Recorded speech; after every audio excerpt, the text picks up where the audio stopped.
Alright, good evening folks, it's Enforcer Matt and welcome back to another Short War video, and today we have very big news coming out of Ukraine, the United States, North Korea, and around the world. But by far our biggest piece of news, and a very drastic piece of news, is we've heard the United States has officially cut off military aid to Ukraine indefinitely going forward into the immediate future. So that is very tricky news right there, and once again it's very bad news for Ukraine because they need that weaponry to defend their territory in the midst of a very strong offensive against Russia. So we'll have to watch that very closely. But we're also hearing as well that in the midst of that aid cutoff, Ukraine's launched massive attacks on Russia once more, and they've struck Russian oil refineries, and also they destroyed a Russian S-300 system as well, which is very costly for the Russians. And also on another front, we've heard out of Europe that they've started a brand new $800 billion deal to rearm the European military and make sure they're able to defend themselves against a possible Russian invasion in the future. And finally, out of North Korea, we've gotten word that Kim Jong-un has threatened nuclear action against the West once more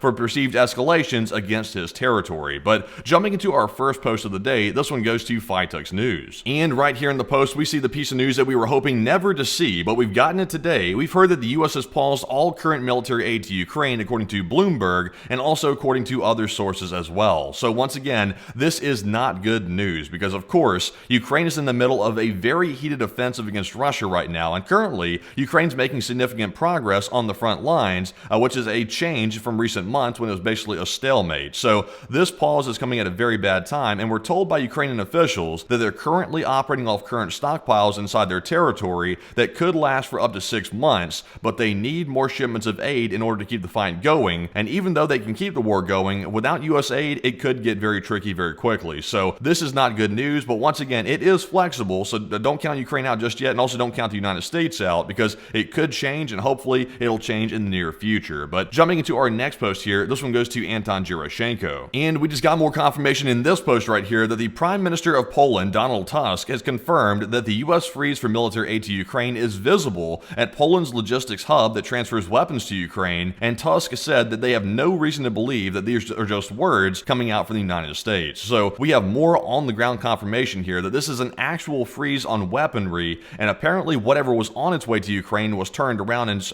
actually headed back to the United States, and that's how serious this freeze is. It was an actual dead stop of all aid going to Ukraine. So once again, this was considered, I guess you could say, the nuclear option when it comes to the U.S. relations toward Ukraine. So not good to see. But jumping into our next post here, this one goes to Rob Lee. And just to give some context as to how this is actually going to affect Ukraine, we do have a statement here from a senior Ukrainian intelligence official, and we're told right here in the post that, quote unquote, a senior Ukrainian intelligence official said that Ukraine would probably run out of the last American supplies in 2 to 3 months. And then after that, it'll be very difficult for us, but it will not be a total collapse of Ukraine's war effort, but we will be forced to withdraw from areas more quickly. So once again, Ukraine is not saying that just because they're not getting U.S. weapons that they're going to be down and out. Of course, that'll make the fight much more difficult because without those weapons, they are at a disadvantage, but it will not be a total collapse. It will simply mean that they will simply basically have a stalemate once more for quite some time, but that will not last forever because they have to get more aid from somewhere, either from Europe or the United States. And right now, we're not seeing unity in Europe the way we were expecting, and right now the United States is withholding weapons. So getting very, very tricky here, but we are seeing Zelenskyy take action on the situation. He is trying to correct it and make sure that his people are taken care of. And in our next post here, this one goes to Live Ukraine Map. And for just a reminder, because it's been a crazy last couple of days and things have been all over the place when it comes to U.S. decision making. So we're hearing, of course, that this was a result of the spat on Friday that we saw in the Oval Office. A very, very ugly press conference took place. Zelenskyy was spoken to like he was lesser than everybody else, which of course is not respectful to Zelenskyy, nor is that appropriate for an Oval Office meeting. So we did see that, and that was very disgusting to see on camera. And once again, Zelenskyy, who's a leader who's at war right now with an enemy state, was humiliated in front of the cameras for absolutely no reason. So obviously we don't support that, but it is what it is at this point. But we see here that President Zelenskyy again confirms he and Ukraine wants peace, and he actually stated on Twitter just an hour ago that he regrets the spat at the White House on Friday. So Zelenskyy is basically having to eat crow a little bit here. He's having to back down a bit because he's of course having to look out for the interest of his country first. And by doing this and by regretting the spat in public, that is hopefully going to try to mend Ukrainian relations with the United States, and hopefully that'll cause weapons to get flowing to them once again. So only time's going to tell if this actually works or not, but you know, right now this is what it is. And just to read you exactly what Zelenskyy said, he said, "Our meeting in Washington at the White House on Friday did not go the way it was supposed to be, and it is regrettable that it happened happen this way, and it is time to make things right, and we would like future cooperation and communication to be constructive. And I will tell you that right here, this is of course, it's a statement to try to create peace in some way or another, but I think the White House is demanding a public apology, like literally a straightforward apology from Zelenskyy, or otherwise they're not going to back off their position. So for whatever the case is, hopefully this tries to mend the relationship a bit, and maybe the minerals deal can get signed and some security guarantee can be made, but of course, it's hard to predict that at the moment, so we'll have to keep an eye on it. But jumping into our next post here, this one goes to us on Twitter at It's the Enforcer. And before I jump into this post right here, I just want to remind everybody, we don't jump into politics, but I did want to point this out right here because it shows you exactly how extreme this decision was by the United States to completely and abruptly cut off U.S. military aid. Because we heard today that a French politician who's generally against sending more aid to Ukraine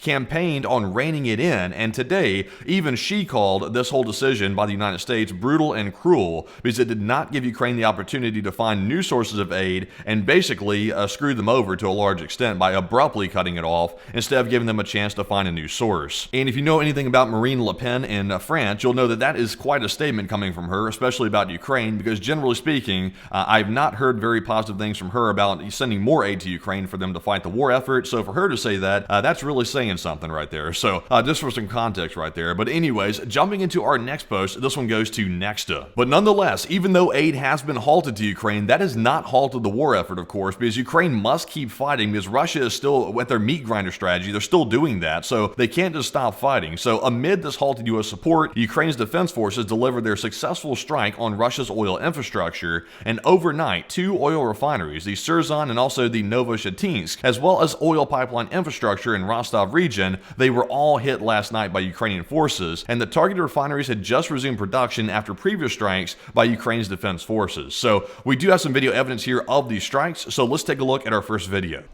And as we can see right here, you can hear some air defense fire out there in the distance in this video. And there appears to be something already on fire out there. That is presumably one of the oil refineries that was hit. But as you can see right there, there's another large flash. And it looks like another drone came in.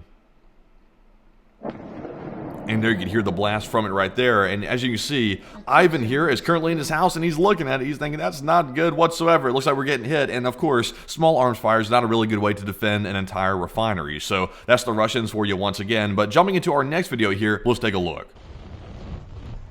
Oh dear, that looks like an inferno there. And of course, there's a lot of flammable material at a refinery, and it's of course caught on fire, and as you can see, it is not going good for them at that refinery. Not going good whatsoever, but that was just another video for context. But let's get a zoomed out view and see how large it really was. And I love it. The Russians are great cameramen, and as you can see right here, they are way zoomed out, and there is the fire over there at one of these refineries that was hit last night. Of course, a very large refinery that was hit, and it was once again a very far strike. So there you can see it. Ukraine is not letting up on Russia whatsoever, and they are once again continuing to defend their country as this war continues to roll on. But jumping into our next post here, this one goes to Tendar. And in this post right here, we have a map showing you exactly where these strikes took place. And right here on the map, you can see there's the Serbian refinery way out here in the distance, a very far way away, so that would be considered a deep strike, but the other two were a little bit closer to Ukraine's usual operating spots. And as you can see right here on the right, there's an overhead view of how large these facilities are, including this oil depot here in the middle and 2 refineries. So once again, Ukraine has always been smashing the Russian oil industry, and they've continued to do that even into last night's attack. So there you go, just more evidence of the attack. But jumping into our next post here, this one goes to Max24. And we can see right here in the post that we have a video and picture evidence of a major loss by the Russian forces. One of their S-300 systems, their air defense systems, was seen burning on a highway in Crimea as it was struck by the Ukrainians. So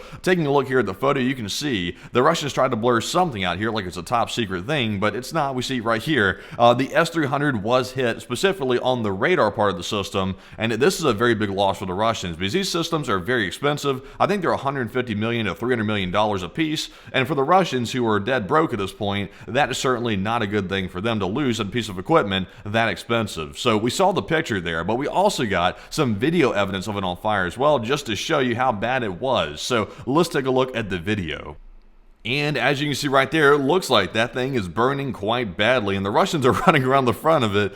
They're trying to figure out what to do. They're like, hey, our expensive equipment's burning down, but what do we do? Probably grabbing a fire extinguisher would help, but it's gotten so blazing right here, I'm not even sure if a fire extinguisher would put that out. So, of course, they let it get really bad, and it destroyed it pretty much. So, there you go. On the side of a road, burning. One of their very expensive $150 to $300 million systems. But jumping into our next post here, this one goes to open source intel. And after all the talk of the United States potentially wanting to leave NATO and at least talking about it, and also the United States cutting off military aid from Ukraine, we've heard today that the European Union is now announcing a 800 billion euro initiative to rearm Europe. I'll be honest with you, I really do like Europe. Europe's a great ally, and I don't think we should ever leave NATO, me personally, but I will say Europe should have done this a long time ago, because now Europe is finding itself in a position where they're not completely ready to step up, even if they wanted to make sure that the European alliance is defended, and they're really showing that they are generally reliant upon the United States for aid, and that allows them not to be fully independent. So once again, this is something that should have been done ages ago, and they suddenly found the 800 billion euros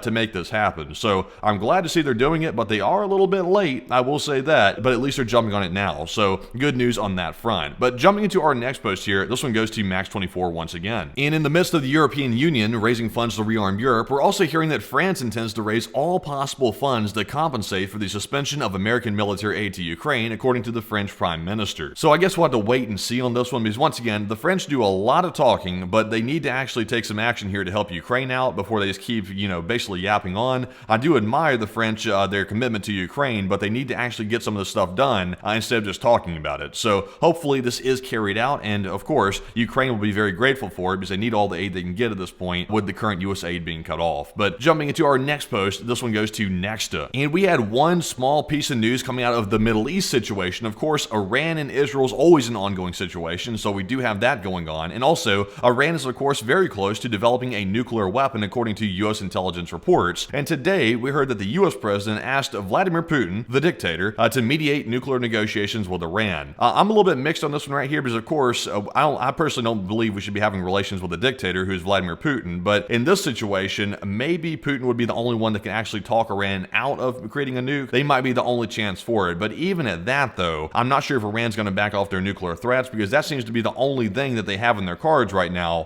to have any type of leverage over the United States. So I don't know if this is going anywhere, but of course, we're seeing some relations here between the United States and also Russia when it comes to dealing with Iran. So we'll just have to keep an eye on this and see where that goes. But jumping into our next post here, this one goes to Disclosed TV. And honestly, this is usually not something that I would cover in a short war video, but we saw absolute chaos erupt in the Serbian parliament. I'm really not sure exactly what caused this, but it was so chaotic that I actually had to show this video to you on the live stream, because this is quite crazy. There was literally people shooting firecrackers and fireworks at people literally in their legislature. So I've never seen anything quite like this. I'm sure it's happened at some point before, but they were literally like launching like rockets and artillery at each other in the middle of their legislature. So it's just insane to see. I'm not sure what sparked it. I wish I knew what sparked it, but this is just crazy. So let's take a look at the video. Alright, and as you can see right here, it's a very calm and peaceful day in the Serbian parliament as they throw smoke grenades across the room here right onto their nice red carpet, and you can see some fella is returning fire with throwing another smoke grenade back at the other side as people pile into the middle of the floor. And as you can see right here, they're sitting right here in the middle of their chair in the middle of this heavy smoke. Somebody's pulling out some type of banner here and showing it to the middle of the room. I don't know what that's about, but as you can see, some people are holding some more smoke grenades. They're just staring in disbelief, not really sure what's happening. Some guy brought an umbrella for the occasion. Also, you can see that people are whipping out some sort of flag over there. The speaker is currently completely enveloped in smoke. There went a rocket toward the other side. It looks like they've launched artillery. And also, they're launching more artillery. That one went a little bit like a dud, but the other one did make it across. Now they've returned fire across the aisle here, back to the other side. And it's just complete chaos in here. Like, I don't even know what they're up to. So it looks like they just threw something up there at the speaker. And now there's somebody walking through the middle of the aisle, right through the middle of the smoke, like they're not bothered at all. Like, this is an everyday occurrence. So make this make sense. I don't understand.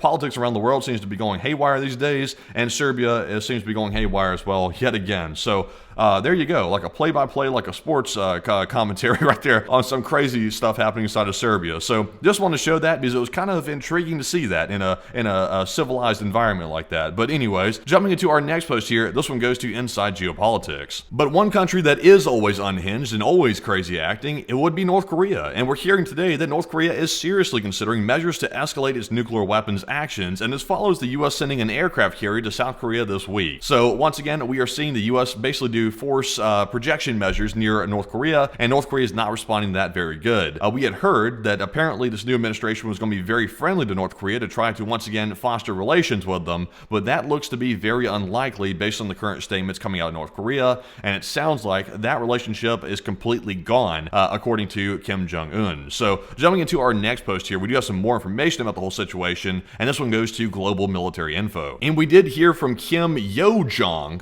who's not Kim Jong-un, it's Kim Yo-yong, or Jong. They said the Vice Department Director of the Central Committee of the Workers' Party of Korea denounced the U.S. deployment of strategic assets near the Korean Peninsula, calling it a direct threat to DPRK security. That's a shocker. But they also said the statement criticized the arrival of the USS Carl Vinson, the carrier strike group in South Korea, and they framed U.S. military actions as provocative and part of an ongoing campaign of hostilities with South Korea and Japan. Also, Kim warned that continued U.S. military demonstrations would justify North Korea's pursuit of expanded nuclear deterrence capabilities, and the statement emphasized that the DPRK is now seriously considering measures to escalate nuclear weapons-related actions in response to what it views as growing threats to its sovereignty. And as most people watching know, this is not anything super unusual out of North Korea, but I will admit that it sounds like North Korea is actually getting a little bit more pointed with their statements, and it looks like they're getting more direct with it, because of course, this carrier strike group pulling up in South Korea is quite intimidating to countries like North Korea, and it sounds like they're getting quite scared. So, you know, the United States has a way of doing that when they pull up in a territory.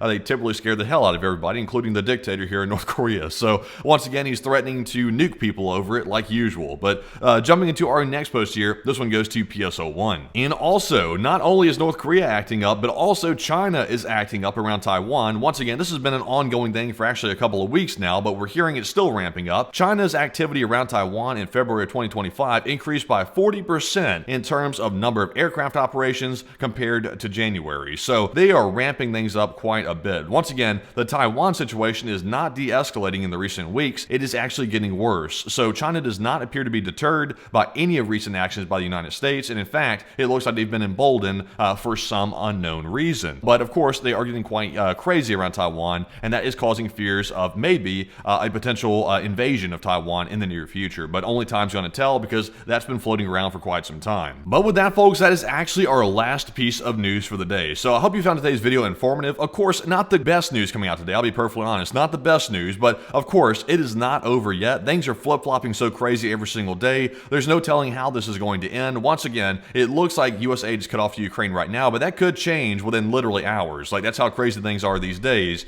It's literally flip-flopping by the minute. So this is certainly something to watch and keep an eye on, and we'll keep you up to date with the news minute by minute. And be sure to smack the like button on the video and also subscribe to the channel as well to stay up to date with the news. And of course, if you found the video informative, go down there to the comments below and put LSA down there in the comments to let us know you watched the video to this point and that you also enjoyed the video as well. And also, if you really enjoyed the video, go over to our Patreon page. The link is in the description below for Patreon, where you can go over there and sign up for a monthly membership and get behind the scenes footage and also pictures of what we do here at Enforcer Media behind the scenes to prepare the news for you every single day, and also some other sneak peeks of projects coming up in the future. And be sure to go over there and check that out, because that's a big way to support the channel, and a huge thanks to our Patreon supporters for making that possible. But with that, folks, we'll see you all tonight at 10 p.m. Eastern on our nightly War News stream, and with that, bye-bye for now.